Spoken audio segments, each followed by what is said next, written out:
Single dad janitor was asked to play piano as a joke, but what he played made even the CEO tear up. "Careful with that cloth," Jack said softly, his voice barely above a whisper. "This one has history in its bones." He wasn't speaking to anyone, in particular just himself, and maybe the Steinway grand piano under his hands, which gleamed like black glass beneath the warm lights of Lexington Hall.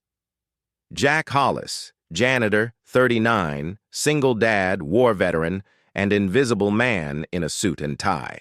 World moved like a shadow through the hushed grandeur of the hall. The gala was still hours away, but already the air buzzed with invisible electricity. Staff bustled inside quarters, clinking glasses, adjusting table linens. The floral team was arranging absurdly expensive white orchids. A violinist tested acoustics.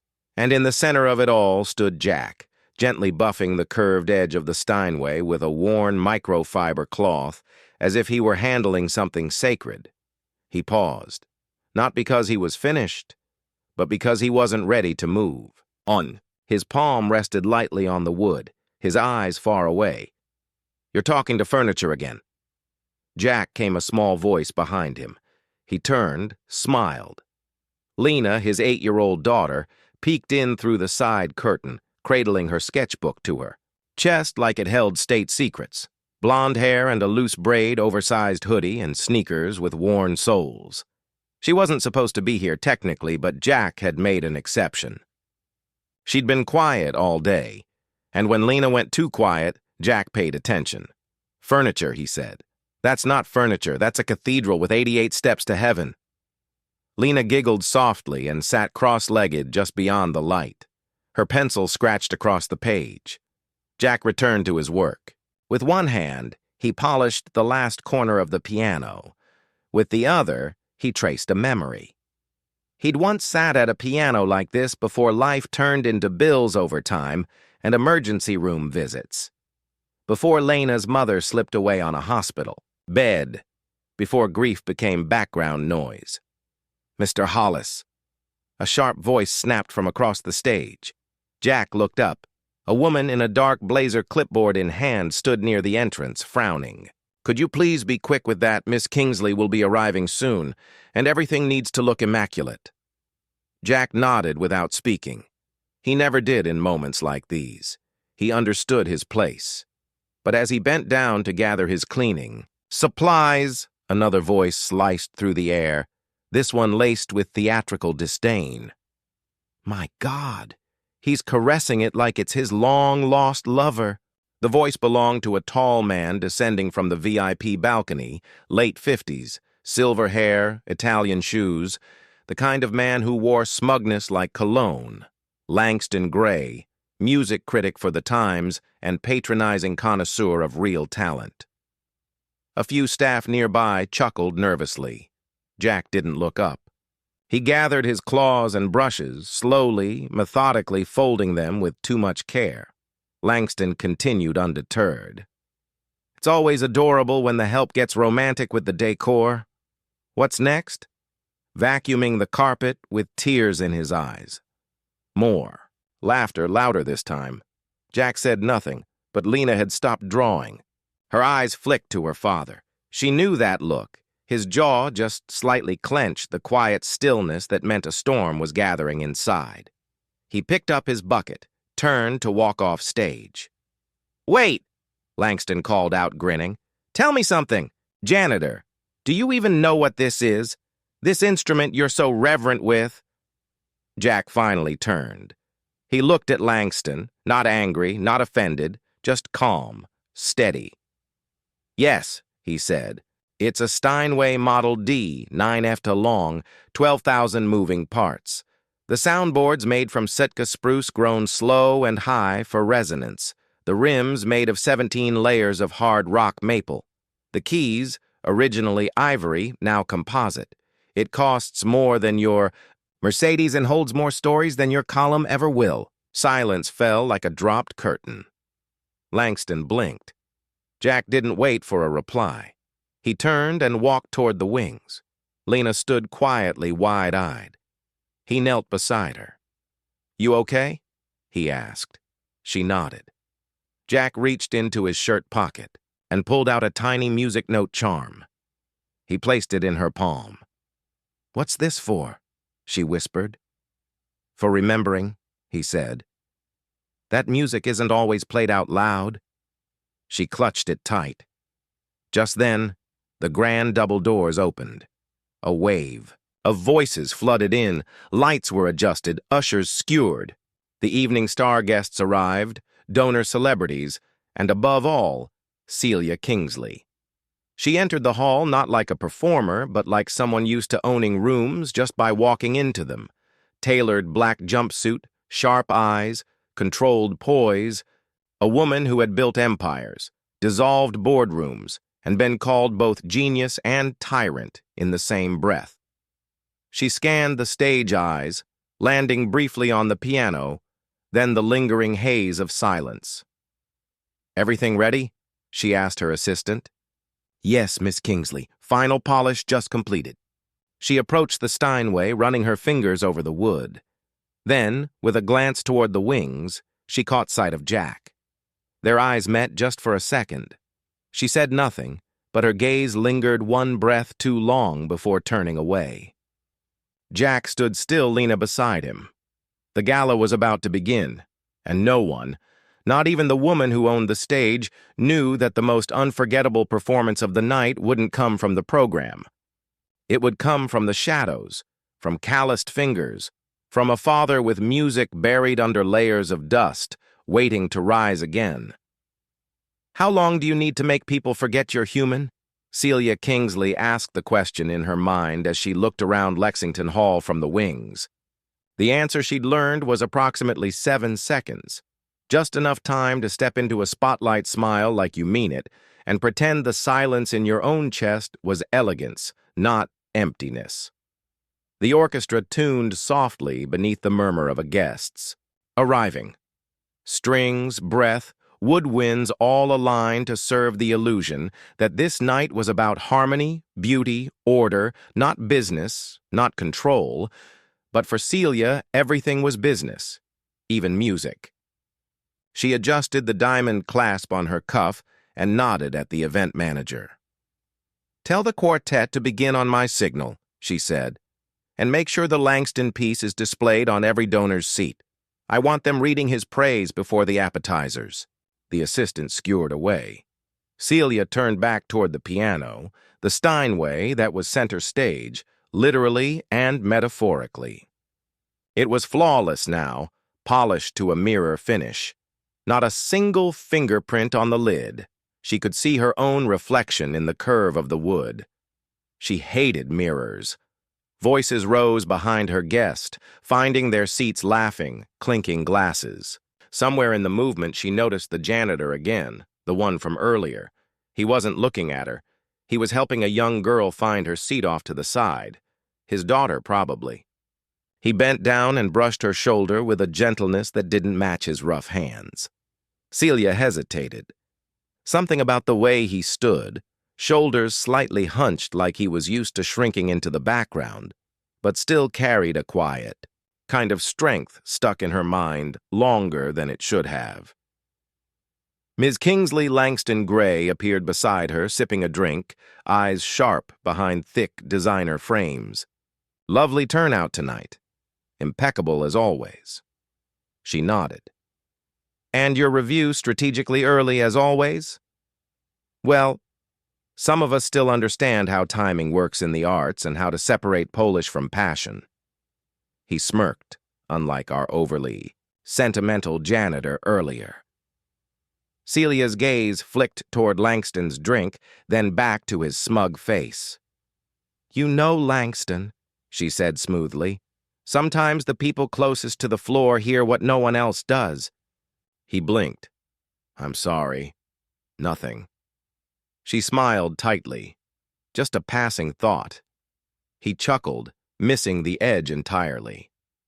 Backstage, Jack was tucking Lena's coat onto the storage shelf, carefully smoothing out the wrinkles. "You sure you want to stay?"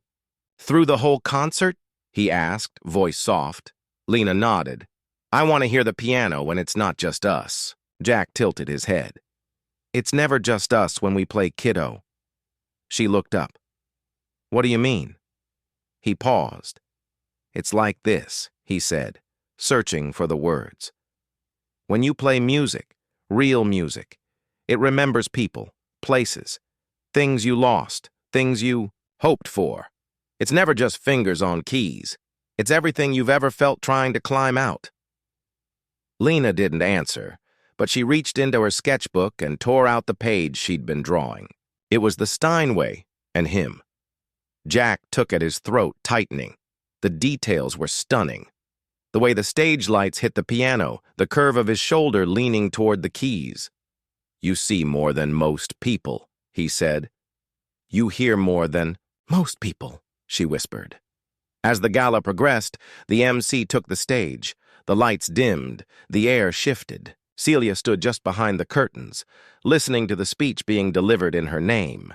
And of course, none of this would be possible without the vision and generosity of Miss Celia Kingsley, whose dedication to music education has brought us all together tonight. Applause. Celia stepped forward. Spotlight. Smile. Breathe. Thank you, she began, voice even and clear. This hall has always been a place for extraordinary sound. But tonight we are not just celebrating the notes we hear. We are celebrating the people who make them possible. She paused, eyes scanning the crowd. Talent, she continued, doesn't always come with pedigree. It doesn't announce itself in the right clothes or the right accent or the right address. Sometimes it hides, waiting for a moment to be seen. Her eyes landed just for a heartbeat on Jack sitting in the shadows. Then she moved on. Tonight's proceeds will go toward providing instruments and instruction to public schools across the state because brilliance belongs everywhere, not just here. Thunderous applause, standing ovation. But Jack, he didn't stand. He just sat there, a quiet statue in the glow of a moment not meant for him. Backstage after the second performance, Jack stood near the corridor exit waiting for Lena. She had gone to the restroom with a volunteer. Langston passed him again, clearly 2 drinks deeper than before. You know, he slurred slightly. You've got a lot of nerve putting on that poetic act earlier. Jack didn't respond. Langston leaned in. You think touching a piano gives you insight, that it gives you worth? Jack turned slowly, calm, unshaken. No, he said. I think being able to walk past one without ever hearing it, that's what takes something away from you. Langston blinked. For the first time, he didn't have a comeback. Jack walked away. Back in the audience, Celia sat down beside the Steinway during intermission alone. Her fingers hovered over the keys, not pressing, just remembering. Long ago, before mergers and IPOs, she'd played Bach in competitions. Her mother had cut every rose bush in the garden the day she lost a state final. She never touched a piano again after that, until now. She pressed one note, see? Sharp, pure, and ringing. She closed her eyes. Outside, Lena returned to find Jack, waiting. She slipped her small hand into his callous one. Are you sad? She asked. Jack shook his head. No, sweet pea. I'm just remembering how loud silence can be. The scent of fresh varnish and lees hung thick in the air as the hall began, to fill with velvet and perfume. High heels clicked across marble, laughter rang beneath chandeliers, and the chandeliers themselves shimmered like they had been waiting all year for this one perfect night. Jack stood at the edge of the stage, a small cloth folded neatly in his hand.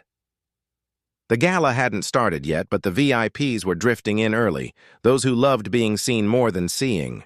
Celia was mingling with donors near the back. Her posture poised, her smile effortless. He turned back to the Steinway. It was already clean. He knew that. But he didn't touch the piano out of necessity. He touched it like someone visiting a gravestone. Tender, familiar, sacred.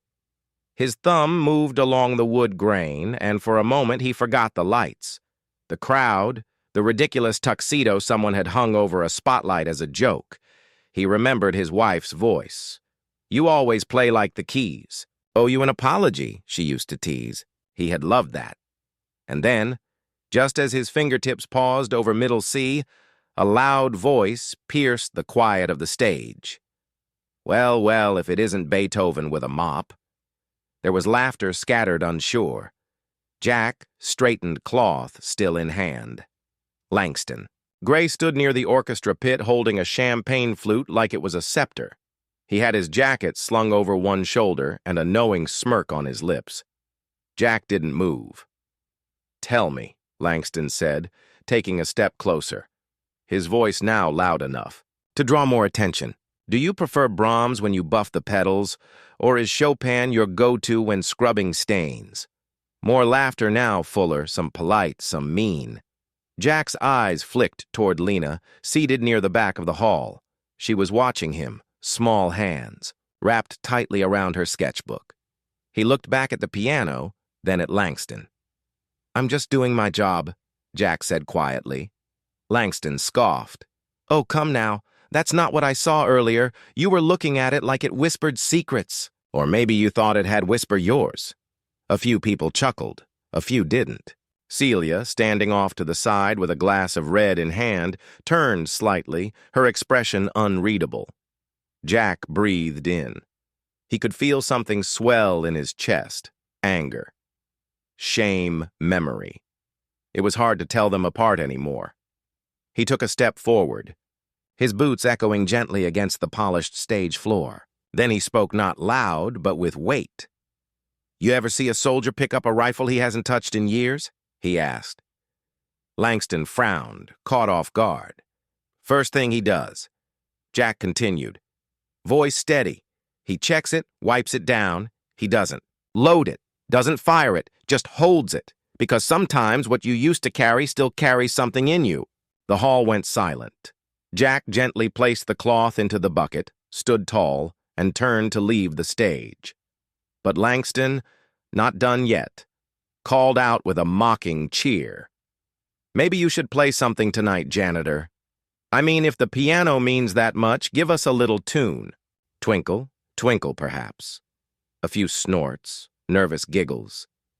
Jack paused mid-step, and in that pause, something sharp shifted in the air. Celia moved. She didn't say a word, just stepped forward and placed her wine glass down on the edge of the stage. A few people turned toward her instinctively. She met Jack's eyes, calm, focused. She didn't look amused or embarrassed or superior. She looked thoughtful. Jack gave a small nod more to himself than anyone else and walked off the stage with quiet dignity. In the corridor backstage, Lena approached him, clutching her sketchpad. "Why do people laugh when something's not funny?" she asked, her voice, almost a whisper. Jack knelt down to her level. "Because," he said, "sometimes they're afraid of what they don't understand, and sometimes they're afraid of remembering what they gave up." She stared at him. "Did you give it up?" Jack hesitated. "I didn't have a choice," he said, "but maybe I didn't fight hard enough to keep it." He ruffled her hair gently. "I'm okay." He added more for her than for himself. Lena didn't reply. She just leaned her forehead against his chest and stayed there a moment longer than usual. Back, in the hall, Langston retook his seat, still chuckling quietly. Celia stood near the edge of the aisle, arms crossed her gaze, resting once more on the Steinway. She remembered her own mother's voice. Winning isn't about playing better. It's about playing so they don't question your worth. And yet, there was something about the janitor. His words weren't just clever. They were true. There was an ache behind them that she recognized in her own mirror. She walked up to the piano. Slowly. She let her fingers drift over the keys. Not playing, just feeling the texture, the temperature, the quiet hum beneath the wood. She pressed a soft note, F. It rang clean and bright, and for the first time in years, Celia Kingsley felt like the instrument was listening back. Jack stood in the service hallway, hands pressed against the cool tiles, as if the building itself might steady him. Outside, applause rolled through the grand hall like thunder across a valley. The second performance had ended. Laughter returned. Champagne flowed. The air was filled with celebration, but inside him, only silence. Not the comforting kind. The kind that presses in on your ribs and whispers, "You don't belong here." He should leave. Just grab Lena, clock out early, and disappear the way ghosts are supposed to. He'd done it 100 times in other rooms, other lives. Being invisible was a survival skill, maybe even a talent.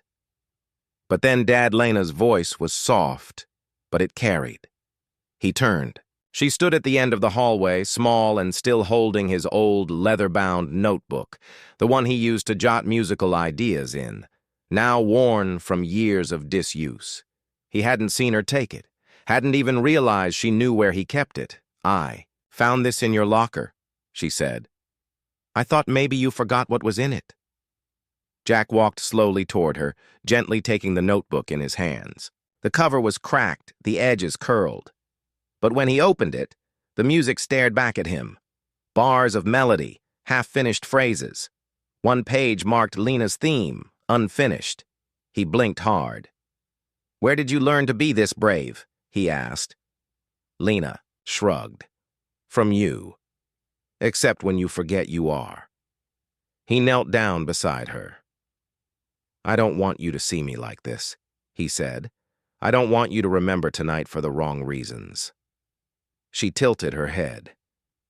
"I won't remember what they said. I'll remember that you stood there proud, like you knew something they didn't." Her words hit him harder than Langston's ever could, and then she added almost shyly, "You still love the piano, don't you?" He didn't answer right away. He looked down, at the notebook in his hand, then back at her. "I love it," he said finally, "the way some people love someone they lost, quietly, from across the street, never getting too close." Lena thought about that. Then, with more courage than her years should allow, she said, "Maybe it's time to cross the street." Back in the hall, Celia sipped from a fresh glass of wine, watching as Langston recounted his piano comedy to a circle of eager socialites.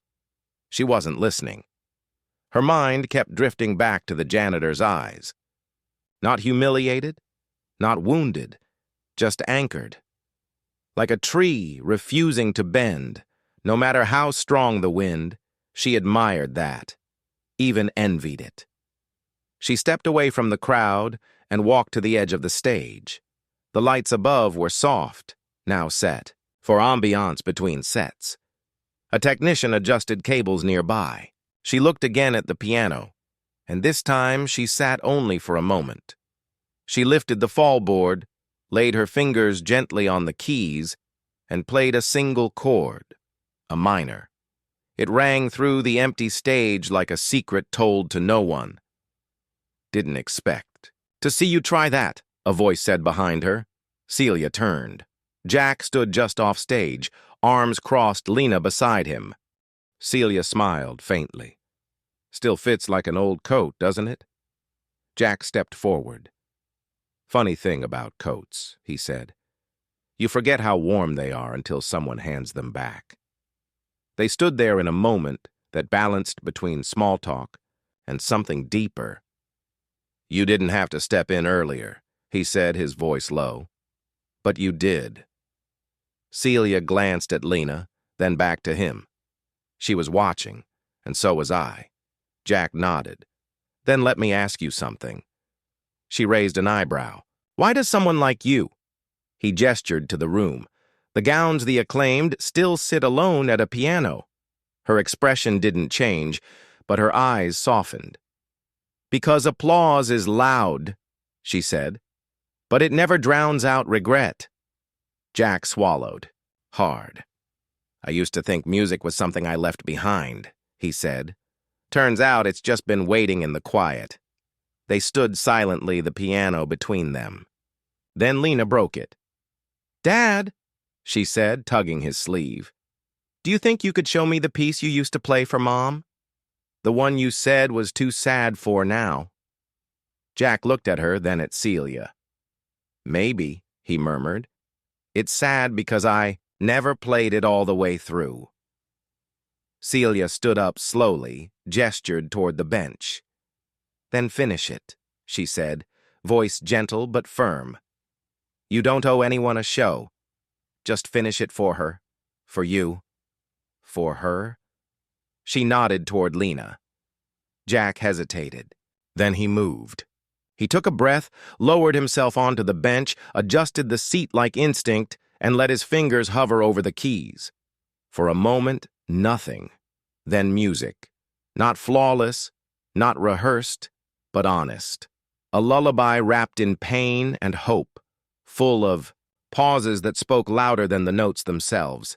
Celia watched something old and aching unfolding in her chest.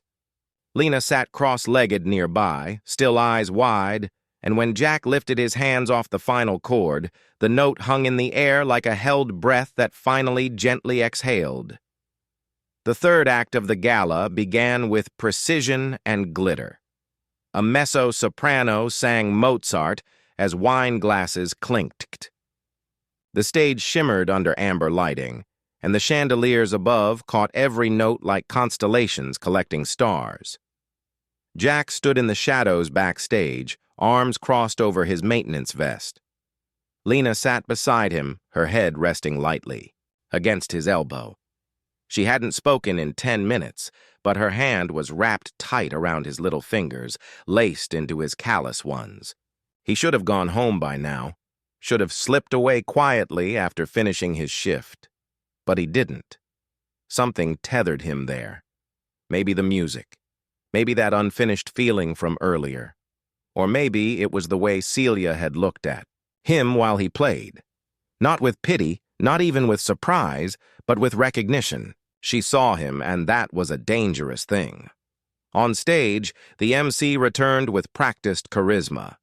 And now he beamed. Before our final performance of the evening, we'd like to offer something spontaneous. Jack's shoulders tensed. The man smiled wide. Sometimes the most interesting music isn't on the program. It's in the room. Whispers fluttered through the audience like wind through leaves. And then came the voice that Jack had started to expect like a bad weather forecast. Langston Gray. He stood near the edge of the orchestra pit, eyes glittering with cruel delight. I propose a little experiment, he said, raising his glass.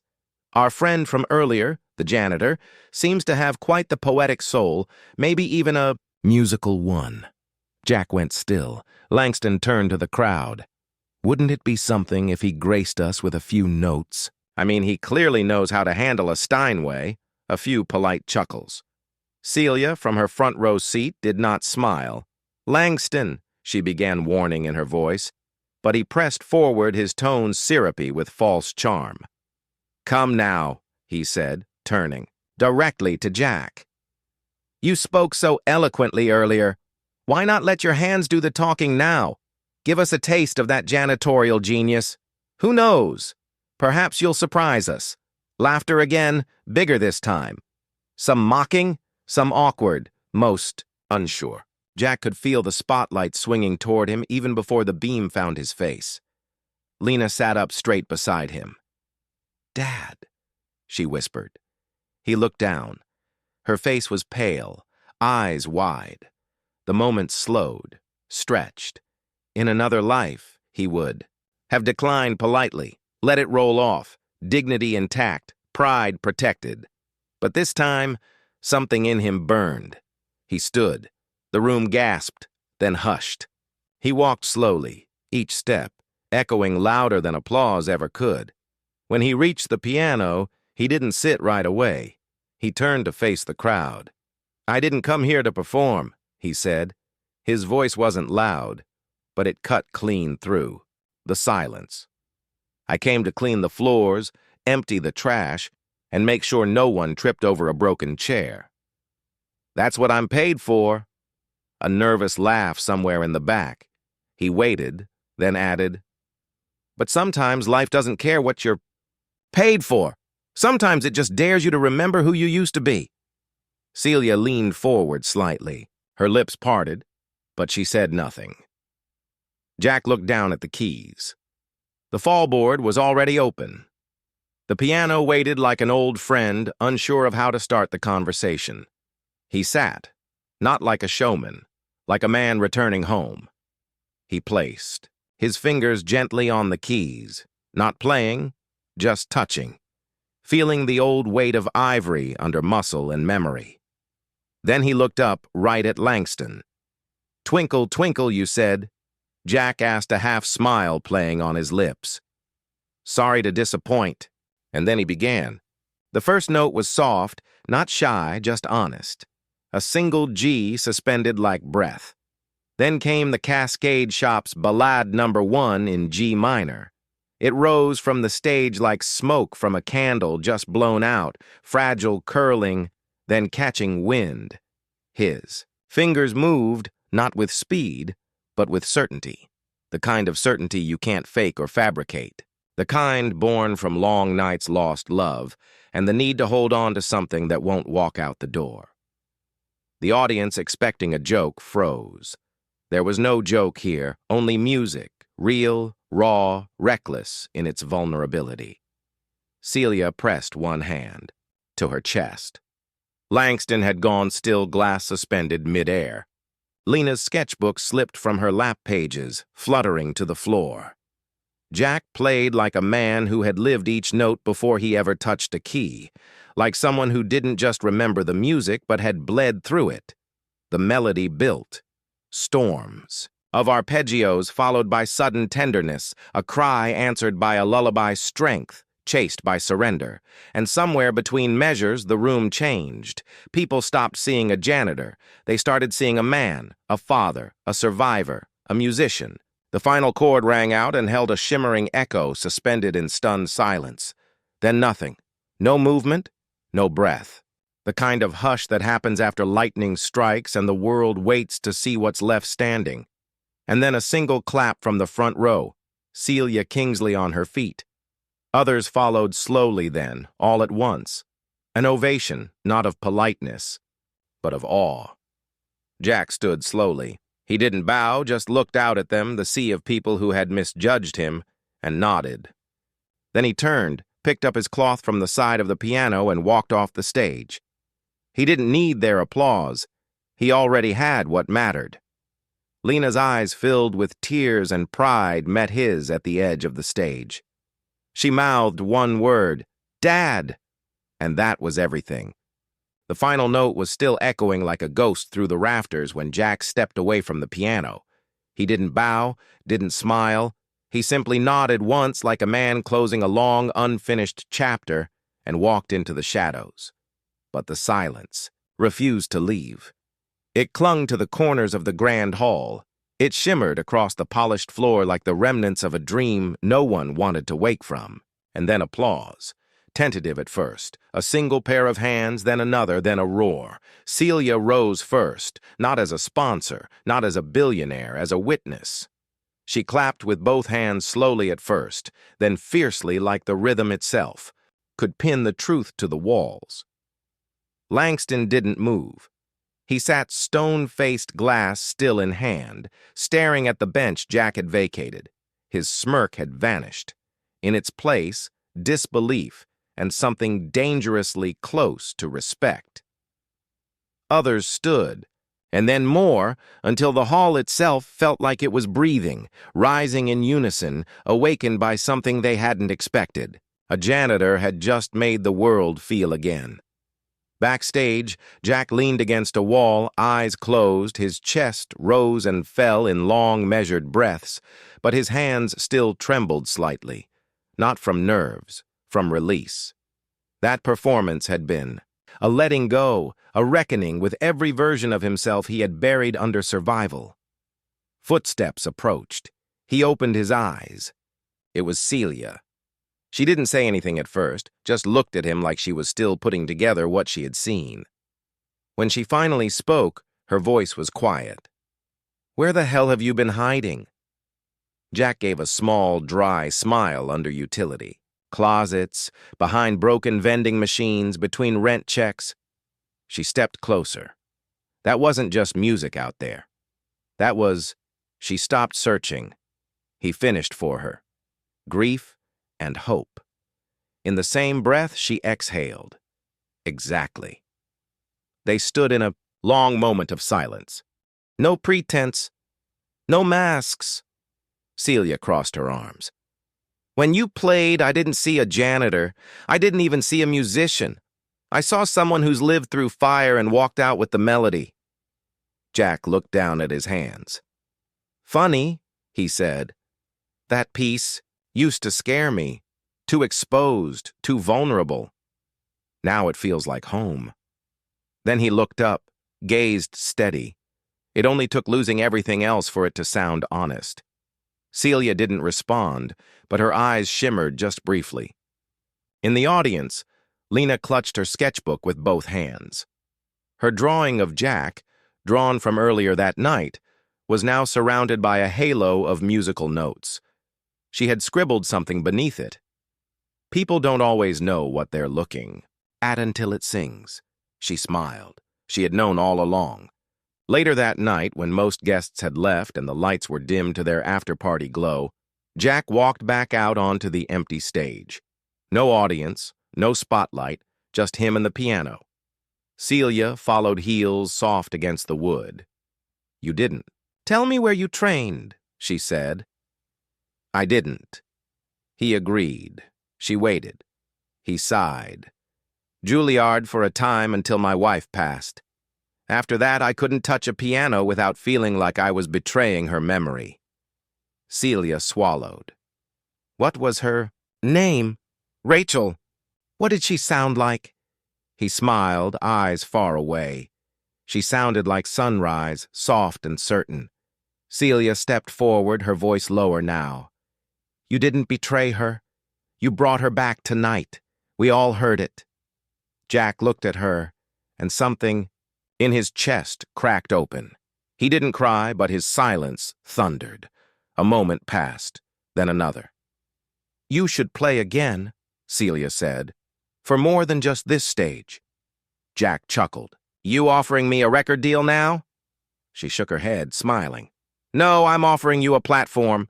Real ones, school programs, recital series. People need to hear what music sounds like when it's not chasing applause. He stared at her. And what do you need? He asked gently. She looked taken aback. I mean, you're offering me a stage, he continued. What's the part of you that still needs one? Celia's smile faded. She looked away. I don't know, she whispered. Maybe I just want to believe that art can still come from truth, not branding. Jack nodded slowly. That, he said, is the most honest thing I've heard all night. As the final staff began shutting down the venue, Lena ran up the aisle, her shoes scuffing against the carpet. Dad, she called, they want a picture of you at the piano. Jack raised an eyebrow. Why? Because she said simply, they finally see you. Jack looked at Celia. She smiled. Told you. That night, as they walked to Wall, the car under a sky full of city stars, Lena reached for his hand. You think Mom heard you? She asked. Jack squeezed her fingers gently. No doubt, he said. She probably rolled her eyes and said, Finally. They both laughed, and as they drove off, the concert hall behind them slowly faded from view. But the music lingered. For the first time in its storied history, Lexington Hall didn't know what to do with itself. The guests, who had arrived in sequined gowns and bespoke suits, who had practiced their smiles and perfected their small talk, now sat in quiet clusters like survivors of something sacred. Conversations were low, careful. Laughter, once scattered, like glitter, had taken on a softer tone. Jack Hollis, the janitor, had left the stage hours ago, but his music hadn't. It still lived in the lighting rafters in the wood grain of the Steinway, in the stunned quiet that had followed his final chord. Mrs. Evelyn Ashcraftoft, a widow and lifelong patron of the arts, wiped her eyes with a silk handkerchief. "I haven't cried during a performance since my husband passed," she whispered. "And that man played like he was holding someone's memory in his hands." A young violinist near the punch table stared at his instrument case with new reverence. "I've been playing technique," he muttered, but that was soul. In the far corner, Langston Gray sat stiffly staring into a drink he hadn't touched. The man who built his career on dissecting music with clinical brilliance now found himself without a single articulate thought, and that infuriated him. "He's untrained," he muttered to no one in particular. Raw, emotionally indulgent. But the words tasted hollow. Because the truth was he'd been moved, wounded even, not by flaws, but by something too honest to refute. A janitor had just made the most brilliant thing Langston had heard in 20 years sound forgettable by comparison. He set the glass down and left without another word. Meanwhile, back in the wings, Jack sat on a folding chair, elbows resting on, his knees staring at his hands like they didn't belong to him. They had betrayed him tonight, not by failing, but by remembering the way they'd moved without instruction, how every tremor became expression, how pain had leaked out of his fingertips and into the world. He felt both exposed and relieved, like someone who had shouted a confession into a canyon and heard it echoed back with applause. Lena appeared beside him, clutching 2 cups of apple juice like trophies. "They ran out of water," she said, "but I got us the next best thing." Jack took the cup and clinked it gently against hers. To what she asked. He looked at her eyes soft, to the truth. Finally, not hiding.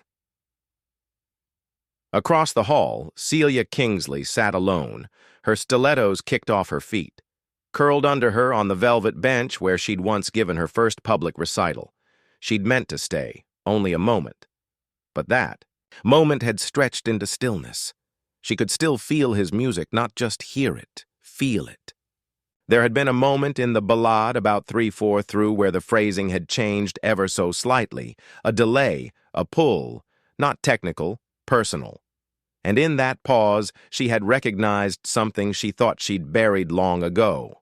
Longing, not for fame, not even for music, but for meaning, for authenticity, for the raw ache of truth unvarnished. She rose slowly and made her way toward the backstage area, weaving through guests who parted instinctively to let her pass. Jack looked up as she approached. "You're barefoot," he said, managing a small smile. Celia shrugged.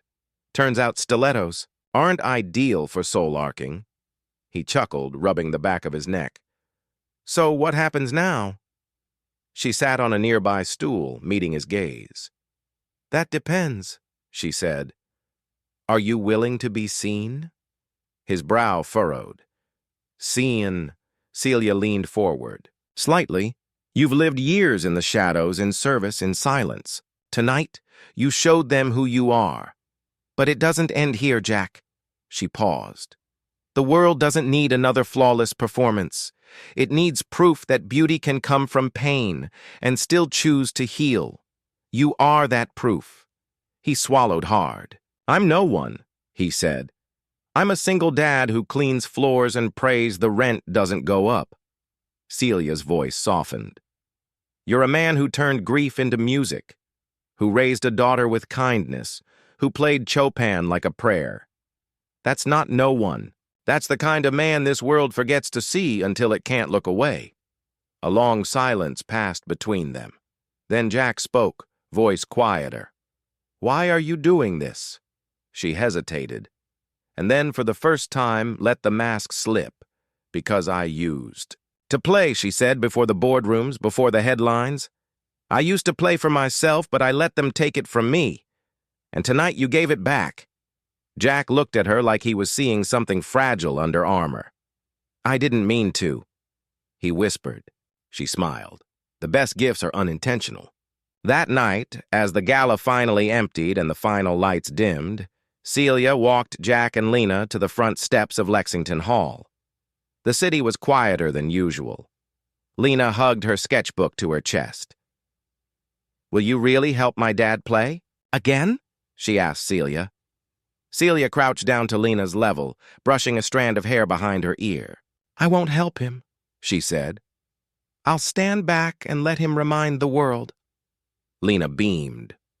Jack stared at the sky for a moment, searching for something among the stars. Then he turned back his voice, full but steady. I think it's time I stopped surviving and started living again. Celia nodded. Then let's make sure the world is listening. The following morning, the city forgot. It went back to honking horns, bitter coffee, and calendars full of meetings that rarely meant anything. But inside the quiet rehearsal studio at the Lexington Foundation building, something real was unfolding, note by note. Jack sat at the baby grand in the corner, not playing, just resting his hands there like he was waiting for permission from the past.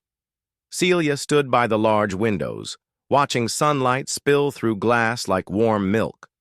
She wore a navy blouse tucked into slate trousers, professional composed, but her bare feet were folded beneath her, a silent rebellion against formality.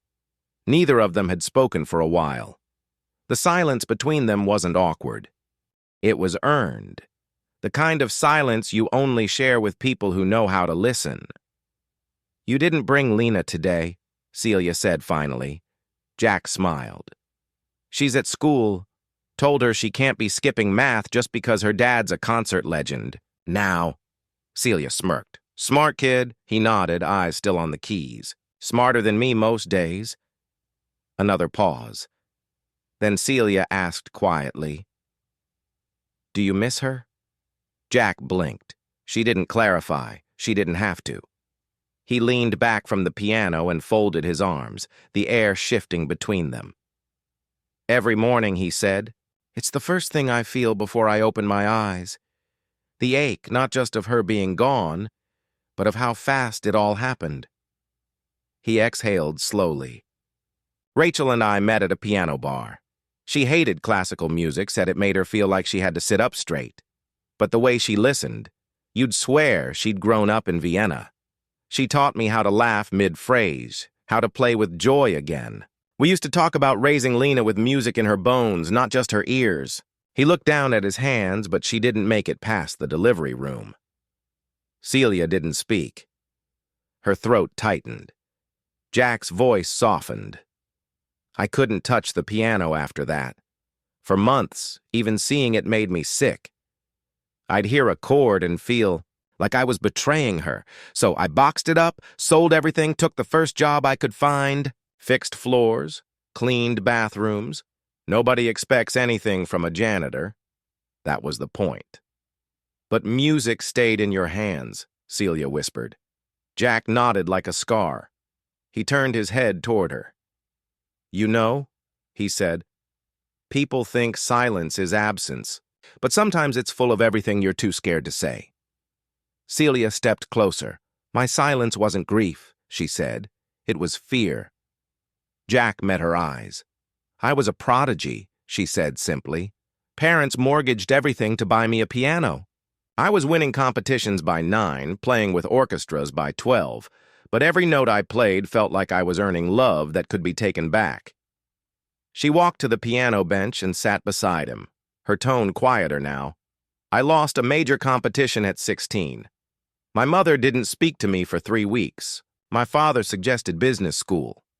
I never played again after that, not until last night. Jack's gaze softened.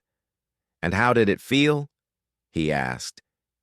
Celia looked at the keys, touched a single D with her finger, like remembering who I was before I started, trying to impress ghosts. They sat in silence again, but this time it wasn't heavy. It was healing. On the wall near the piano, a small plaque read, "In memory of moments that almost happened." Jack nodded toward it. That's cruelly accurate, he said. Celia glanced at it and smiled faintly. That's why I had it made, she said. Every donor wanted a quote from a composer. I chose the truth. She turned to him. I want to fund a series, she said. Not just Gallus, something real. Recital in underserved schools, veteran centers, homeless shelters, music, not as performance but as presence. Jack raised an eyebrow. "And you want me to lead it?" she said. "To teach, to play, to help others who thought they had to bury their gifts just to survive." He leaned back, hands clasped. "Celia, I'm not a symbol." "No," she said. "You're a mirror. People see you and realize they still have time." Jack looked away, emotion tightening his jaw. "You think they'll listen to someone like me?" She didn't hesitate. They already did. The door creaked open and Lena peeked inside, backpack slung over one shoulder. "I told her she could meet you here after school," Jack said. "Hope that's okay." Celia smiled warmly. Of course. Lena stepped into the room and marched toward the piano like it was her birthright. "Did you play?" she asked Celia. "Not yet," Celia replied. Lena patted the bench. "There's still time." Jack laughed. "She's very persuasive. She gets it from someone," Celia said. Lena hopped onto the bench between them and pointed at the keys. "Show me something sad," she said, "but the kind that gets better at the end." Jack and Celia exchanged a glance, and then side by side they began to play. A simple duet, a lullaby reborn, and in that quiet studio, 3 lives became a single harmony. The flyer was simple. No flashy design, no gilded fonts, just a cream-colored background, black serif text, and a small piano icon in the bottom corner. The Listening Room series, real music, real stories, real people, featuring Jack Hollis. It appeared on coffee shop bulletin boards, library windows, and tucked into PTA newsletters across the bureau. And it worked. Not because of marketing, because people had been waiting, aching for something real. The first recital wasn't held in a concert hall. It was in a high school gym. The folding chairs creaked. The stage lights flickered. One of the mics didn't work. A toddler dropped her pacifier halfway through the prelude, and someone's phone rang with a Taylor Swift ringtone in the third movement. But no one left because Jack didn't just play. He told the music story and his. He opened with a short piece by Debussy, then spoke softly into the mic. "I used to believe music was only meant for perfect places." Steinway's Tuxedo's pin dropped silence. "But I've learned something truer. Music belongs anywhere pain has lived and anywhere healing might begin." In the second row, a teenage boy wiped his eyes and didn't pretend it was allergies. Celia stood near the side door, watching it all unfold. She wore no blazer tonight, just jeans and a black blouse sleeves rolled to the elbow. There was a different energy in her now, not polished, but present. After the performance, people lined up to shake Jack's hand to thank him. A woman in scrubs whispered, "My son hasn't spoken in a month, but he asked what that second piece was." Called, a war veteran said, "I haven't felt still like that since before Afghanistan." Jack smiled, gracious and stunned. He wasn't used to being seen. Celia walked up behind him just as the last few people exited. "You're getting quite the following," she teased. He chuckled. "Still doesn't feel real." She tilted her head. "Want to know what I think?" Jack turned toward her, eyebrows raised. "I think," she said, "this is the first time in a long time you're not hiding behind someone else's silence." He nodded slowly, then added, "And I think you're not hiding either." She didn't deny it.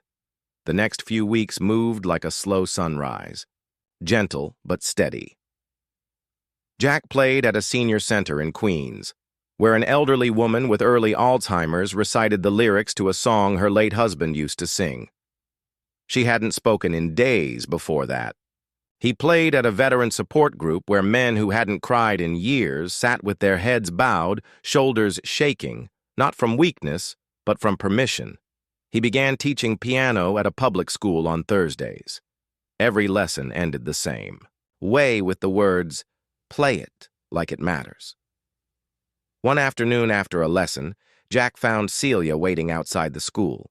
She was leaning against her car sunglasses, tucked into her collar, holding 2 iced coffees. "What's this?" he asked. "A bribe," she said. "I need you to come with me." He sipped. "This bribe tastes a lot like my favorite coffee." She winked. "I do my research." They drove in companionable silence for a while, winding through side streets until they reached a quiet brick building tucked between brownstones. Celia parked and turned off the engine. Jack looked at her. "What is this?" She reached for the door handle. "Come see." Inside was a dusty, disused room, once a chapel now forgotten. But at the center sat a baby grand piano, its lid closed, waiting.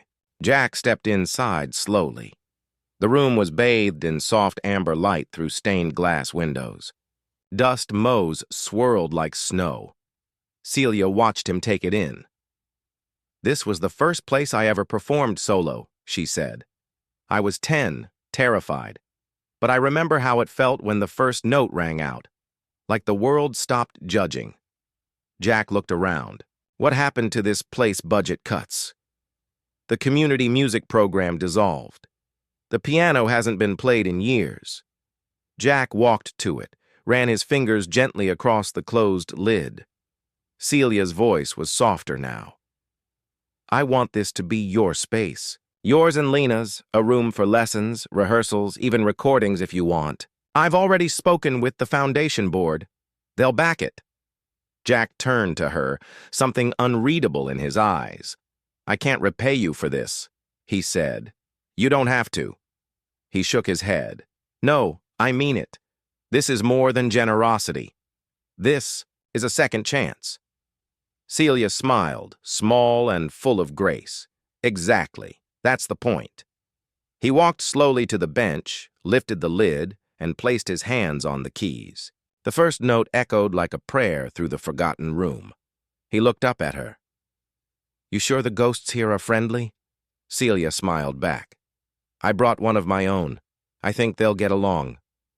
Later that evening, as the sky turned navy, and the street lamps blinked to life, they sat side by side on the front steps of the building. Jack sipped the last of his coffee. Celia leaned back on her palms. "You know," he said, "I spent years thinking my life had already peaked. Like love purpose, all of it was something I already lost." He looked at her. "But lately it feels like the story didn't end. It just paused." Celia's eyes softened. "Sometimes the best songs don't resolve right away." Jack smiled. "And sometimes," he added, "they end up in a better key than you started." She laughed, low and warm, and in that moment the city around them didn't feel so loud because for two people who had once been lost in the margins, the music had finally brought them back to the center together. It was the kind of afternoon that sneaks up on you, cloudless, breezy, soft with the hush of early spring. Jack stood by the window of the old chapel now, their music room tuning a dusty upright piano Celia had rescued from a community auction. The keys were chipped, the hammers stiff, but it had character like most things worth keeping. Celia was kneeling beside a bookshelf, rearranging old binders filled with sheet music. Lena was at the far end of the room, humming to herself while sketching a scene of Jack teaching a class full of kids. Every now and then, Celia would glance over at Jack, his hands gentle on the strings, brow furrowed in concentration sleeves, rolled up, the kind of man who could build a home out of silence, then fill it with music. "I haven't seen you this focused since the fire alarm went off during the gala," she teased. Jack chuckled, not looking up. That was focus born of panic. She smirked. "So is half of corporate America." He adjusted a tuning peg and tapped a middle. "C. Still sharp." "I used to fix pianos for money in college," he said. "Couldn't afford lessons, so I traded repairs for practice time." Celia stood and dusted off her hands. "So you've always been building things with your hands?" Jack shrugged. "It's what I do. If it's broken, I try to listen." She tilted her head. "You listen to things differently, don't you?" He looked up now. "I listen to what's not being said." The air shifted, Their eyes met and held for a heartbeat too long. Later that evening, after Lena had gone home with Jack's neighbor Celia, lingered. They sat side by side on the old piano bench, sipping tea from mismatched mugs. Jack looked down at the keys. "You know," he said, "I used to think playing again would feel like betrayal." Celia turned to him of her. He nodded. "But I've started to realize something. Maybe playing again doesn't mean I'm letting go. Maybe it means I'm remembering differently." He looked at her, voice quieter now. "Grief used to feel like the price I paid to keep her close. But now it feels like the soil something new could grow from." Celia didn't speak. Instead, she reached for his hand, slowly, not dramatically, like someone placing their palm on a quiet truth. Jack didn't flinch. He looked down at their hands, then up at her. "You keep doing that," he murmured. "Doing what?" "Catching me mid-sentence. I didn't even know I was speaking." She smiled. "And you keep doing this," she said. "What?" "Reminding me who I was before I got good at pretending I wasn't lonely." They stayed that way for a long while, hands entwined over quiet keys, the city dimming outside. No declarations, no grand gestures, just the slow rhythm of trust forming between two hearts that thought they were finished writing music. The next morning, Jack woke up early. The air in his apartment was still. Lena was asleep in the next room.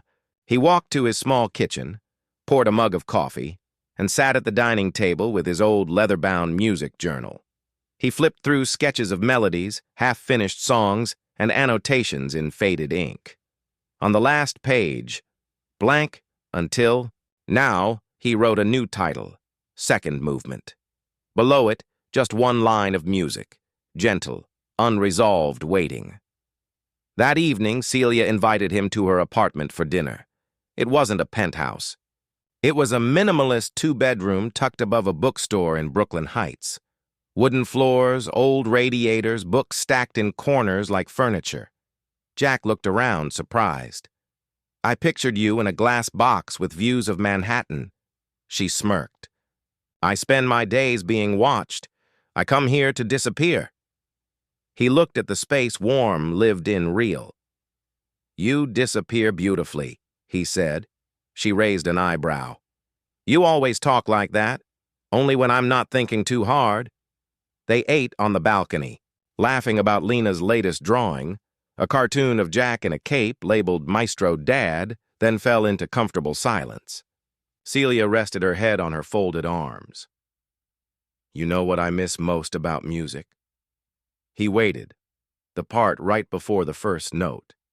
She lifted her eyes to meet his, that stillness, full of what could be. Jack smiled. "I think we're in that part right now." When he walked her to the door later that night, she didn't say goodbye. She just leaned in, rested her forehead lightly against his chest, and whispered, "Don't disappear on me." Jack pressed a kiss to the top of her head and replied, voice steady, "I'm done hiding, especially from you." That night, Jack sat at his old keyboard after Lena had gone to bed.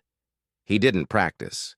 He played for the first time without guilt, without fear, and with the sound of something beginning, a second movement, but this time not played alone. The evening air was soft with promise, the kind that only arrives when spring has fully let go of winter.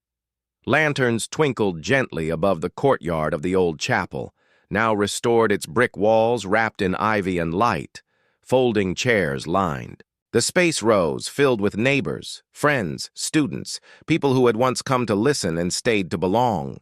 Tonight was the final recital of the Listening Room series, not the end of the music, but a celebration of how far it had carried them. At the edge of the crowd, Jack adjusted the cuffs of his charcoal blazer. He hadn't worn one in years, but Lena insisted. "You look like a real music man, Dad," she said earlier, tugging at the lapel with pride. He'd only smiled, unable to speak past the warmth blooming in his chest. Beside him, Celia stood in a soft navy dress, her hand tucked into his. She didn't need to say anything. The calm in her presence said enough. From the small stage, a young girl, a student from Jack's Thursday class, bowed after finishing a delicate piece by Chopin. The audience erupted into gentle applause. Jack leaned down to Lena, who was seated in the front row. "You nervous?" She grinned. Not at all. He arched a brow. "Really?" she whispered. "I've got two of the bravest people I know sitting right here. I'll be fine." Then she stepped onto the stage carrying nothing but a sketchbook and her courage. She opened it, showing a drawing of the chapel. People gathered, music notes floating into the sky, and at the center a janitor with a mop standing next to a grand piano. Lena spoke into the mic. "This place used to be quiet. Not the good kind, the lonely kind. But now it's full of echoes that make you feel seen." She looked at Jack. "And I want to thank my dad for teaching me that being broken doesn't mean you stop creating. It just means you make different music." The crowd went still. Then came a standing ovation. Later, as the crowd dispersed, Jack sat at the old piano alone for a moment. Celia walked up quietly, carrying 2 glasses of sparkling apple cider. "For the maestro," she said, handing him one. He raised it in mock toast to outliving the mop jokes. She laughed, then grew serious. "Do you ever think about what would have happened if you hadn't spoken up that night in the auditorium? If you'd let them laugh and just walked away?" He ran a hand over the smooth keys. "Every day," he said. "But I think the real miracle wasn't that I spoke. It's that someone listened." Celia leaned against the piano. "I think we're all waiting to be heard. Sometimes we just don't know what we sound like anymore." Jack looked up at her eyes, steady. "You brought me back to music. But more than that, you reminded me how to be brave quietly." She didn't answer with words. She just reached into her coat pocket and pulled out a small, square velvet box. Jack blinked. "Before you panic," she said quickly, "it's not what you think." She opened it. Inside was a vintage metronome, polished wood, engraved on the side. "To the man who made time meaningful again." CJ exhaled. "Touched beyond words." He ran his fingers over the inscription, voice thick. "I thought I was keeping time, but I was just surviving." Celia smiled, and now he looked around the chapel, the community, Lena laughing with her friends, the gentle hum of new life blooming. Now he said, "I think I'm playing the life I always hoped for." As the final moment of the night approached, Jack took the stage one last time. He stood alone, the lights low, the hush in the air, almost sacred. "I've been called a janitor, a teacher, a single dad, a broken man." He paused. "But tonight, I just want to be a song." He sat and began to play a piece he'd written the week before. Not for Rachel, not for grief, not for survival, but for what came after. The melody was simple, honest, filled with pauses that spoke louder than crescendos, and somewhere near the middle, a gentle phrase repeated like a heartbeat, constant, unafraid. As the final note faded, there was no applause at first, just stillness, then a tearful standing ovation that seemed to stretch beyond the room. Later that night, in the quiet of the music room, Lena sat curled up on the rug, drawing again. Celia was thumbing through an old hymn book, pausing to hum a tune she hadn't dared sing in years. Jack poured tea and 3 mismatched mugs, smiling, at the strange, beautiful family he never saw coming. "I don't know how we got here," he said softly. Celia looked up. "You followed the music," she said, even when it stopped making sense. Lena chimed in without looking up, "And then you made your own." And so the janitor with the broken heart, the CEO with the silent hands, and the daughter who believed in second chances stayed. They stayed in the music. They stayed with each other. They stayed in the kind of love that isn't loud, but lasts. Because some stories don't end, they just change key. And when they do, they finally sound like home. If this story touched your heart even just a little, take a moment. Breathe it in. Because sometimes the most powerful symphonies are born from silence, and the most extraordinary lives begin with the courage to start again. Now, I'd love to hear from you. Where in the world are you watching from? And what part of Jack and Zelia's journey resonated with you most? Drop your thoughts in the comments below. Your words inspire more than you know. If you believe in stories that heal, uplift, and remind us of the quiet strength in everyday people, hit that subscribe button so you don't miss what's coming next. And from the bottom of my heart, thank you for watching. Your time, your presence, your kindness, they mean the world. Until the next story, stay kind, stay brave, and never stop listening.